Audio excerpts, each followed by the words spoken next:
Vous avez déclaré lors de la passation de pouvoir: «Je m'appelle Gérald Moussa Jean Darmanin. Il est assez évident que si je m'étais appelé Moussa Darmanin, je n'aurais pas été élu maire et député et sans doute je n'aurais pas été nommé ministre de l'Intérieur du premier coup.» Certains ont pu être surpris par ces déclarations, estimant plutôt du côté de la gauche que vous n'aviez pas vraiment fait du combat antiraciste l'un de vos fers de lance pendant 7 ans au gouvernement. Les autres, plutôt à droite, vous rétorquant que Rachida Dati, Najat Vallaud-Belkacem ou Osman Nasrou ont bien été ministres avec leur prénom à connotation arabe. Vous l'assumez cette phrase? Vous pensez vraiment que si vous étiez appelé Moussa Darmanin, vous n'auriez été ni ministre, ni député, ni maire? J'ai reçu beaucoup de mails, alors beaucoup très positifs, qui me remerciaient de dire cela parce qu'ils se reconnaissaient dans ça. Et puis quelques-uns qui avaient le même argument que vous, me citant Rima, me citant Othman. Mais Rachida Dati. à ma connaissance, ils n'ont pas été élus députés. Rachida a été élue maire. Rachida Dati a été Rachida a été élue maire, mais Rachida a une telle énergie et un tel besoin, Najat me Vallaud-Belkacem semble-t-il. a été élu également.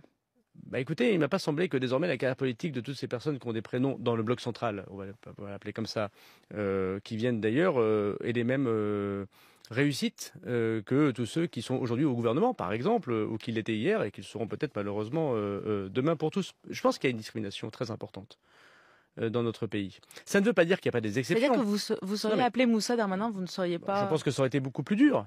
Beaucoup plus dur.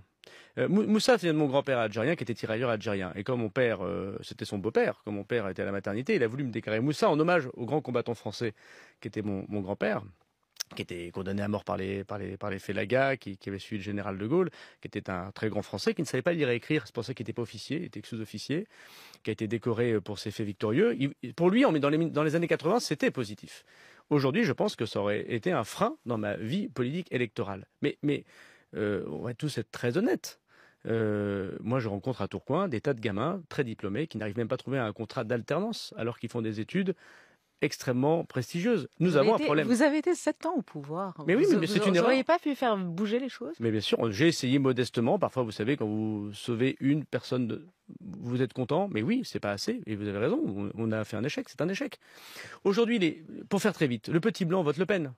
Et le petit beurre vote pour Mélenchon parce qu'on est très mauvais sur beaucoup de choses, sur les discriminations, parce que par ailleurs, d'un point de vue international, je pense qu'ils attendent de nous la reconnaissance de l'État palestinien, et en même temps, nos compatriotes juifs attendent la protection de l'État d'Israël, et on n'arrive pas à avoir un discours, me semble-t-il, qui est celui conforme à l'esprit de la France depuis de très longues années. Bon, et il y a plein de gens qui se sentent aujourd'hui discriminés. Alors parfois à tort, parfois à raison, mais vous savez, le sentiment, c'est comme le sentiment d'insécurité. Le sentiment de discrimination est tout aussi à prendre au sérieux. Et ça, c'est très inquiétant pour la nation française. Donc oui, moi, il y a des exceptions. Rachida Dati est une exception. Mais Rachida Dati, vous direz comme moi qu'on apprenne de discrimination énorme dans notre pays. J'en parle avec Rachida.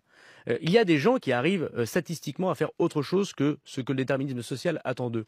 Mais c'est très, très, très peu. Mais regardez, le gouvernement, la grille de France Inter, qui dirige le 440, c'est une réalité. Alors pour les sportifs et les chanteurs, oui, il y a beaucoup de multiculturalisme.